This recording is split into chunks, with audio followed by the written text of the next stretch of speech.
6.25 전쟁은 정전, 즉 전쟁이 멈춘 것일 뿐 공식적으로 아직 끝나지 않았습니다. 우리 민족 역사상 가장 큰 비극이자 인류 역사에서 세 번째로 큰 피해를 낸 전쟁이죠.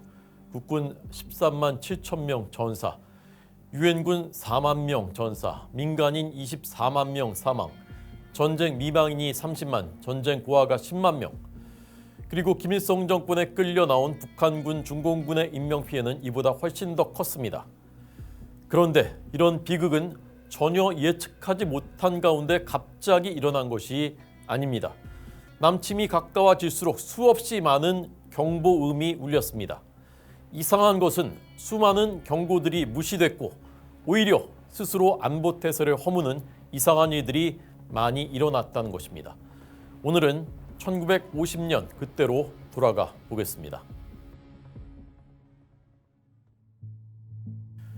2차 대전 동맹국이던 미국과의 정면 대결을 피하기 위해 김일성의 남침 계획을 승인하지 않던 소련 스탈린은 1949년 10월 1일 마오쩌둥이 국공내전에서 승리해 중국 대륙을 장악하자 태도가 달라졌습니다. 김일성은 마오쩌둥이 내전에서 승리하면 한반도 공산화를 돕기로 했다고 스탈린을 설득했고 스탈린은 마침내 1950년 2월 9일 남침을 승인합니다. 스탈린은 미국과 중국이 손을 잡는 것을 막아야 했고 유럽에서는 유럽 공산화를 막기 위해서 나토를 창설한 미국의 힘을 다른 쪽으로 돌려야 했습니다. 한반도에서 미중이 충돌한다면 스탈린에게는 일거양득이었습니다. 50년 2월 이후에 소련의 탱크, 대포, 탄약, 석유가 북한에 본격적으로 공급되기 시작했습니다. 38선 주변의 북한 주민들은 후방으로 이주됐습니다. 그러자 3월 10일 일본 점령군 최고사령관 메가더 장군은 6월에 북한이 남한을 침략한다는 정보를 획득했다라고 워싱턴으로 보고서를 보냅니다. 이승만 대통령도 5월에서 6월 사이에 무슨 일이 일어날지 모른다라고 경고했고 2월 위기설, 3월 위기설, 4월 위기설이 시중에 파다했습니다. 3월 20일부터 4월 25일까지 김일성과 박헌영이 소련에 가서 스탈린에게 3단계 작전 지침을 받습니다. 첫째, 38선 부근으로 공격 부대를 집결시켜라. 둘째, 평화 통일에 대한 대남 제의를 하고 남측이 거부하면 옹진반도에서의 한국군 움직임을 구실 삼아서 공격하라. 셋째, 전선은 신속히 확대하고 남측이 전면전으로 반격할 기회를 주지 마라. 김일성은 이어서 박헌영과 함께 5월 13일 마오쩌둥을 찾아갑니다.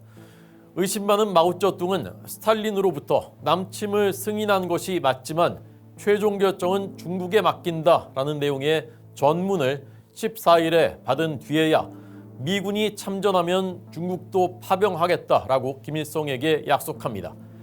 공산세계의 내밀한 막후에서 벌어진 이 일들은 1994년 6월 예친 러시아 대통령이 모스크바에서 김영삼 대통령에게 전달한 300여 종의 극비 문서를 통해서 44년이 지나서야 드러난 사실입니다. 이전까지 남한 좌파의 상당수 학자들은 끈질기게 6.25 북침설을 주장했습니다. 중국에서 돌아온 뒤 김일성은 스탈린의 지침 그대로 위장 평화 공세에 나섭니다. 6월 7일 평화적 조국 통일 호소문을 내고 6월 15일부터 17일까지 남북 민주주의 정당 및 사회단체 대표자 회의를 열어서 8월 5일부터 8일까지 남북 총선거를 하자라고 제의합니다. 그러나 북한 전역과 38선 부근에서는 남침 준비가 속속 진행되고 있었습니다.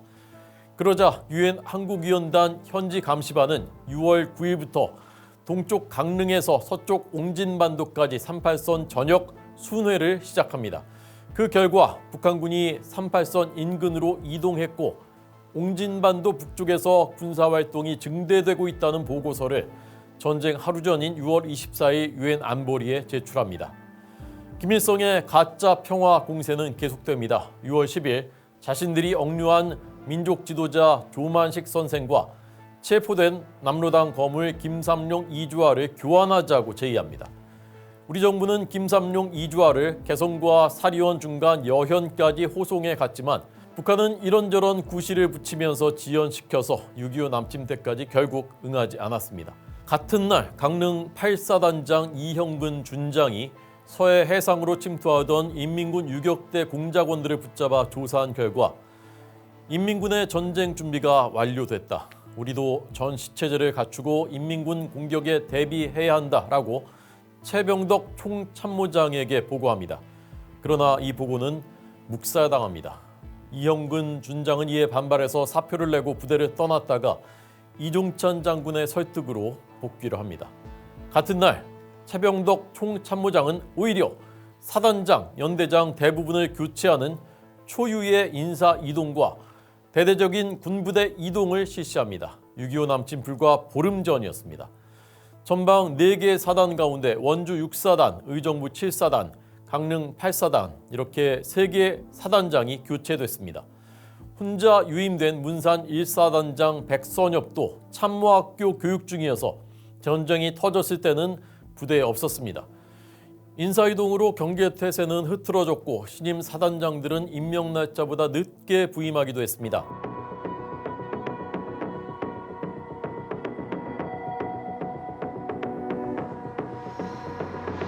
이연대는 부대 이동 명령으로 수도사단에서 춘천 6사단으로 예속돼서 서울에서 홍천으로 이동하는 도중에 전쟁이 발발했고 의정부 7사단의 예비연대인 25연대도 갑작스러운 이동 명령에 온양에서 출발해서 의정부에 도착하기 전이라 7사단은 예비연대도 없는 상태에서 북한군 주력부대 공격을 받았습니다. 6월 16일 김일성은 6월 말 개전에 대한 스탈린의 최종 승인을 받고 남침 날짜를 25일 일요일로 정합니다. 더 늦어지면은 기밀을 유지하기가 어렵고 7월은 장마라서 부대 기동에 제한이 있으며 일요일에 기습 공격을 해야 한다는 것이 25일을 고른 이유였습니다. 이날부터 하루 10km씩 진격을 하면 부산까지 50일이면 도달해서 8.15 해방 5주년 행사를 부산에서 김일성이 주인공이 돼서 치르겠다는 계획이었습니다. 6월 19일에 김일성은 또 위장 평화 공세를 합니다. 남북 국회에 의해서 통일정부를 수립하자 6월 21일에 서울이나 평양에서 남북한 국회 대표들이 만나자라는 내용이었습니다. 같은 날 원주 6사단장 김종호 대령은 귀순한 인민군 전사 박철호에게 인민군 2사단이 함흥에서 야간 행군으로 화천까지 내려왔고 일주일 후면 전면 남침이 시작된다라는 진술을 확보하고 육본에 보고합니다. 그러나 최병덕 총참모장은 인민군은 절대 도발하지 않는다라면서 또 묵살합니다. 다음 날인 6월 20일 임영신 상공부 장관이 이승만 대통령을 면담합니다. 남침설로 뒤숭숭했던 3월부터 북한군의 동태를 비밀리에 정탐하고 돌아온 김기희 등 요원 12명으로부터 북한의 전 지역이 비상상태이고 군용 열차와 트럭의 남하 행렬이 이어지고 있으며 외금강에서는 탄약을 공급하느라고 기차가 밀려서 끝이 보이지 않는다라는 내용을 보고합니다. 그러나 신성모 국방장관은 허위사실이라면서 이를 모두 배척합니다. 22일에는 화천에 주둔한 6사단 7연대로 인민군 전사가 또 귀순해서 한 개 대대의 전차가 화천에 집결하고 있다라고 알립니다. 임부택 7연대장이 직접 관측한 결과 못 보던 포 진지가 보이고 포시는 남쪽을 향하고 있었습니다. 평소에 없었던 차량 행렬도 관측됐습니다. 남침이 곧 시작될 것으로 판단하고 육본 정보국에 보고했지만 최병덕 총참모장은 묵살하고 말았습니다. 남침 하루 전인 24일 0시를 기해서 13일간 계속돼 왔던 전군 비상경계령이 해제됩니다. 군은 5월 1일 노동절 시위를 전후로 4월 7일부터 26일간 그리고 5월 30일 2대 총선을 전후로 25일 그리고 6월 11일 조만식 선생과 이주와 김삼룡을 교환하자는 북한의 제의 이후에 13일 동안 경계태세를 발령했습니다. 휴가가 통제된 상태에서 비상경계령의 발령과 해제가 반복됐지만 전쟁이 일어나지 않자 결국 전쟁 하루 전날인 24일에 비상경계령을 해제한 것입니다. 많은 장병들이 몇 달간 미뤄뒀던 휴가 외출 외박을 떠났습니다. 대부분의 부대가 많게는 3분의 2, 적게는 절반 병력만이 남아 있었다고 합니다. 같은 날 인민군 지휘관들은 모두 위장을 하고 38선 주변에서 지도를 들고 전방을 관측했습니다. 저녁 8시부터는 북한 공병대가 민간 복장으로 지뢰 제거와 교량의 폭파장치 조사에 나섰습니다. 24일 오후 2시 6본 정보국장 장도영은 옹진 17연대, 동두천 1연대, 춘천 7연대, 강릉 10연대 정보를 종합한 결과 전면 남침이 확실하다고 판단하고 최병덕 총참모장에게 오늘 저녁이 위험하니 비상경계령을 내려달라라고 간청합니다. 그러나 최병덕 총참모장은 오늘 새벽에 해제한 경계령을 어떻게 다시 내리느냐라면서 화를 냈다고 합니다. 오후 3시에 최병덕 주재로 6본 참모들의 긴급회의가 열리기는 했습니다. 그러나 많은 6본 국장들이 유언비어를 퍼뜨려서 사회를 혼란시킬 작정이냐, 당신 빨갱이냐 라면서 장도영을 질타했다고 합니다. 정보국 실무자들은 휴가 외출의 즉각 중지, 최소 3분의 2 병력의 부대 대기를 건의했지만 최병덕은 이를 거부하고 첩보대를 포천, 동두천, 개성에 보내서 정찰한 뒤에 결과를 25일 아침 8시까지 보고하라는 지시만 내립니다. 6.25 남침 전까지 남침 첩보가 무려 417회 수집됐고 수없이 많은 징후가 6본에 보고됐습니다. 그러나 이를 오판하거나 내용을 변질시킴으로써 남침에 대비할 기회를 날려버리고 만 것입니다. 6월 24일 저녁 6시 최병덕 총참모장, 최전방 사단장을 포함한 각급 지휘관, 6본의 각 국실장 그리고 주한 미 고문단 50여 명이 육군 참모학교 군내에 새로 만들어진 장교구락부 개관연회에 참석해서 심야까지 술을 마셨습니다. 최병덕과 6본 국실장 10여 명은 2차로 명동 캐바레에서 새벽 2시까지 술을 마셨습니다. 마침내 새벽 4시 김일성이 남측이 우리를 공격해왔다고 거짓말을 하면서 인민군은 반격하라 라는 명령을 내립니다. 전투기 211대, 탱크 256대, 자주포 176대를 앞세운 파상 공격이 38선 전역에서 시작됐습니다. 5시 10분 춘천 7연대 임부택 연대장이 총장 최병덕에게 전화를 걸었지만 부관 라옴광 중위는 총참모장이 잠을 잔다면서 바꿔주지 않았습니다. 6시 육군본부 일직사령이 총장 공관에 달려가서 전면 남침을 알렸지만 술에 취한 6본 국장들이 어디에 있는지 연락이 되지 않아서 참모회의도 열 수 없었습니다.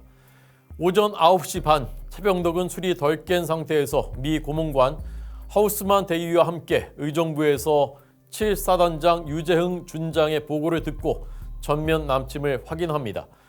이미 전쟁이 시작된 지 5시간 반이 경과한 상태였습니다. 같은 시각에는 소장 방호산이 이끄는 인민군 6사단이 개성을 점령합니다.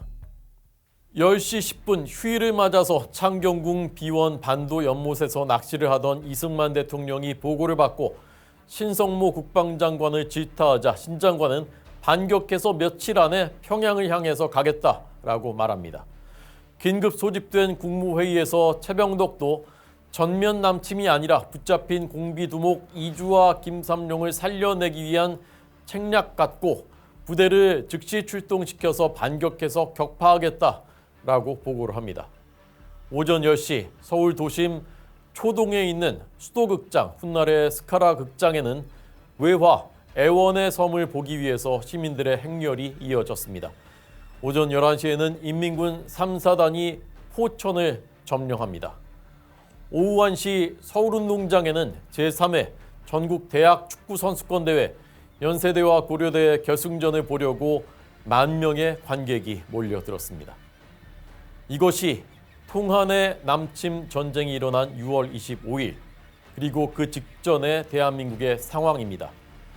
사흘 뒤인 28일 서울은 완전히 점령됐고 그 사이에 국군 44,000명이 괴멸됩니다.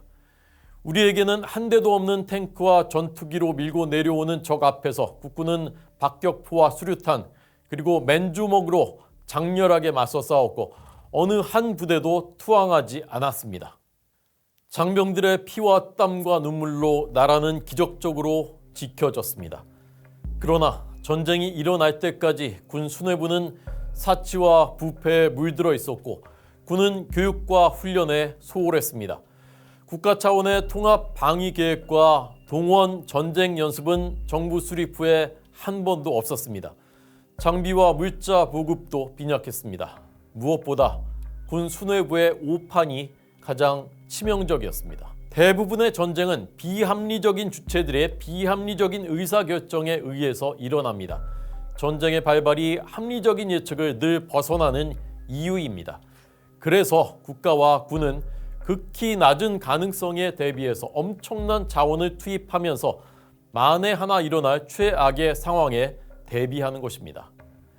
그런데 이재명 정부 출범 후에 안보 태세는 심각한 우려를 갖게 합니다. 한미연합훈련은 줄줄이 축소 연기됐습니다.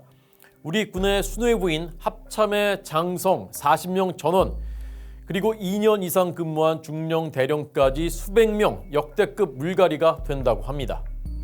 군 전체의 대장은 전원 보직이 교체됐고 중장도 대대적 물갈이입니다. 12상 비상계엄은 계엄사령관으로 지명됐던 사람조차 모르는 상태에서 내려졌는데 군 장성들이 무슨 책임을 져야 한다고 국가안보의 초석을 모두 없애버리는 것입니까? 김정은 정권은 전 세계에서 가장 예측 불가능하고 비합리적이며 호전적인 집단입니다. 우리가 가진 모든 것을 잿더미로 만들 수 있는 핵폭탄을 가지고 있고 남한을 공격한다고 공언하고 있으며 실제로 수많은 군사 도발을 저질러 왔습니다. 우리는 극히 낮은 가능성에 대비하는 것이 아니라 상당한 가능성에 대비해야 하는 입장입니다. 1950년 그날에서 교훈을 얻어야만 합니다.